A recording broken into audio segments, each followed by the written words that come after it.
Saling sindir antara Presiden Prabowo dan lawannya pada Pilpres 2024, Anies Baswedan, kembali menghangat.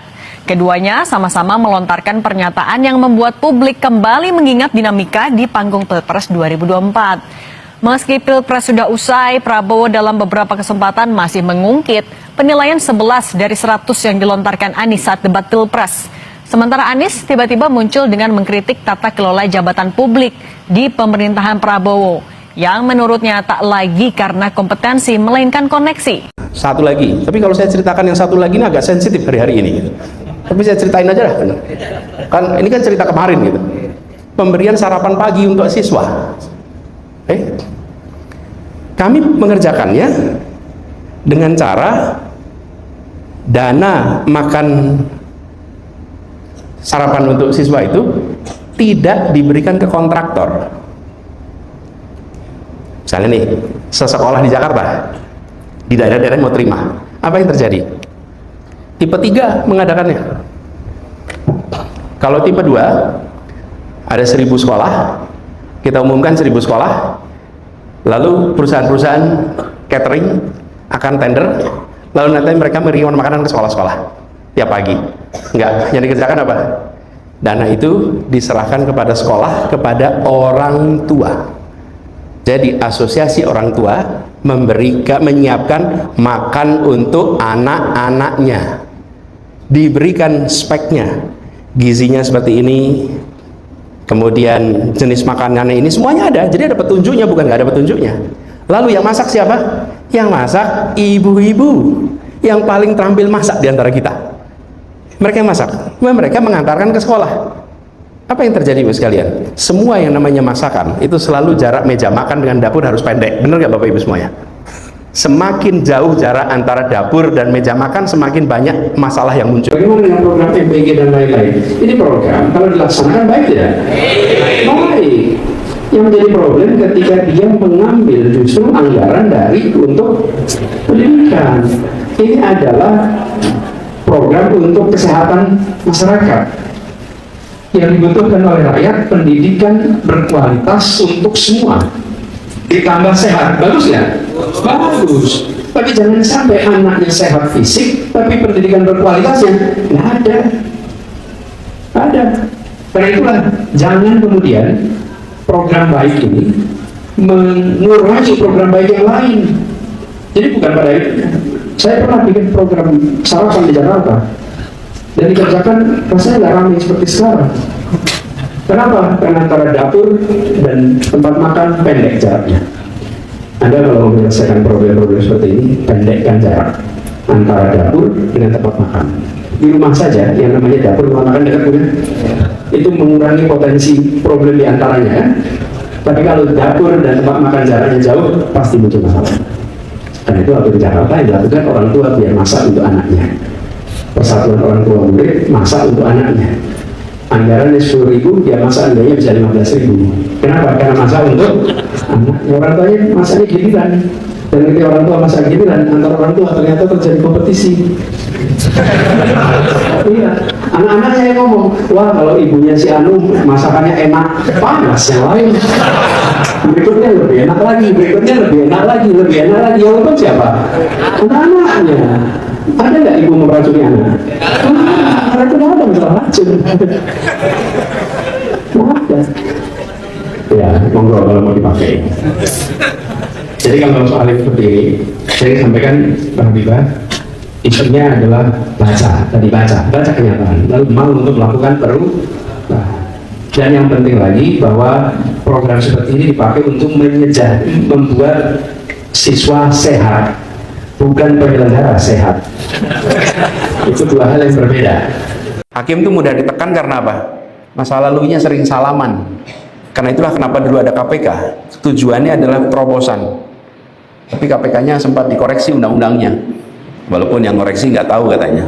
Saya bisa ceritakan anekdotal teman-teman di tingkat kepemimpinan nasional. Yang kemudian pesan apapun dari kepemimpinan nasional itu bergaung.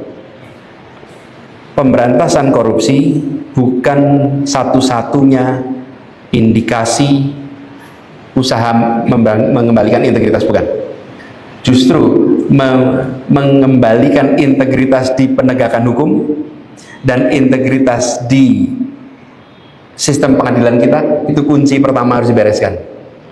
Bukan mencari siapa koruptornya, tapi bagaimana institusi penegakan hukum dan institusi pengadilan kita menjadi institusi berintegritas, supaya hakim-hakim kita hakim-hakim yang tidak bisa ditekan oleh siapapun.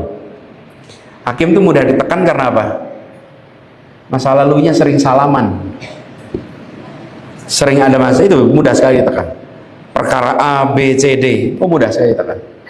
Ini teman-teman harus dibereskan. Kalau tidak dikoreksi, sulit. Karena itulah kenapa dulu ada KPK. Tujuannya adalah terobosan. Tapi KPK-nya sempat dikoreksi undang-undangnya. Walaupun yang koreksi nggak tahu katanya. Tapi kembali kepada persoalan ini teman-teman, bereskan di aspek itu.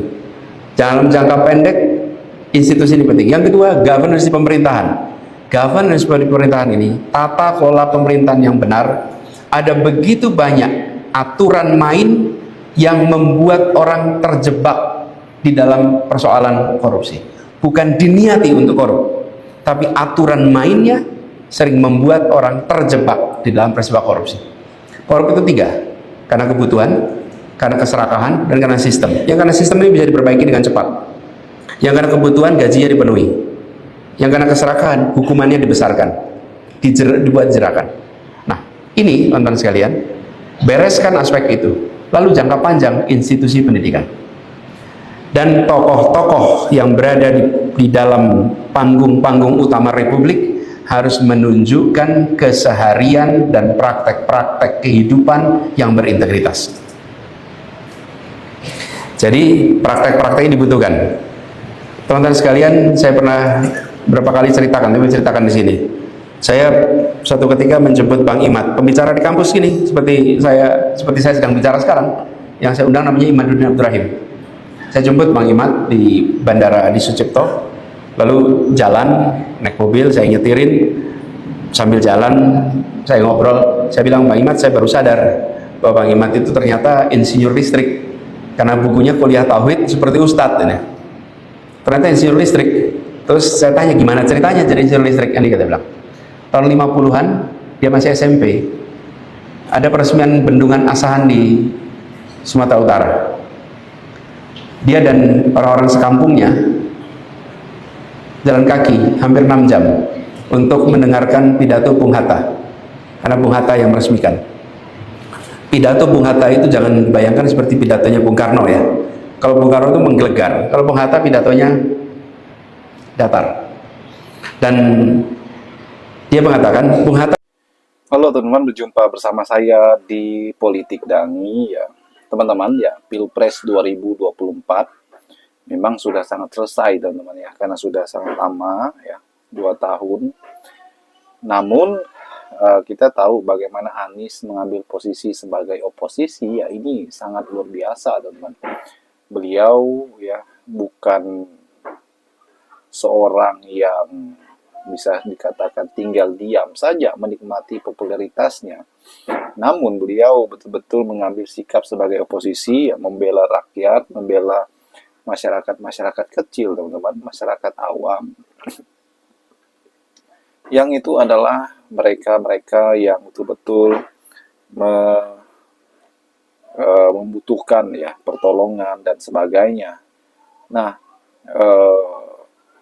Anies ini ya, kalau kita melihat ya sangat aktif sekali ya memberikan kritikan tajam kepada pemerintah. Salah satunya bagaimana Anies mengkritik MBG ya, makan bergizi gratis, dan MBG ini betul-betul membuat kita yakin ya bahwa niat baik Pak Prabowo itu memang sangat luar biasa teman-teman, kita akui ya kan. Namun banyak sekali kritikan ya agar MBG ini dievaluasi ya, karena dianggap sebagai pelaksanaannya di bawah yang kurang memuaskan ya dari segi pelaksanaannya teman-teman ya, dan dianggap sebagai tempat potensi korupsi. Ini yang harus dievaluasi ya. Bagaimana supaya ini bisa seketat mungkin ya, agar pelaksanaannya betul-betul bisa terlaksanakan dengan baik, teman-teman. Dan kerap kali juga Anies mengkritik tentang lapangan pekerjaan yang kemudian itu pernah dijanjikan oleh Wakil Presiden Gibran ya. Dan itu kan yang menjadi sebuah kritikan ya, ditagih janjinya, teman-teman. Dan kemudian banyak hal, teman-teman ya. Saat ini kita juga mengalami tentang ya, akan menghadapi ya, krisis energi, teman-teman ya, akibat dengan perang Timur Tengah yang belum usai ya. Ini hati-hati ya kan. Ini juga menjadi perhatian para tokoh ya, pemerintah agar mengambil kebijakan-kebijakan yang betul-betul menguntungkan masyarakat. Bagaimana menurut kalian? Kita diskusi di kolom komentar ya.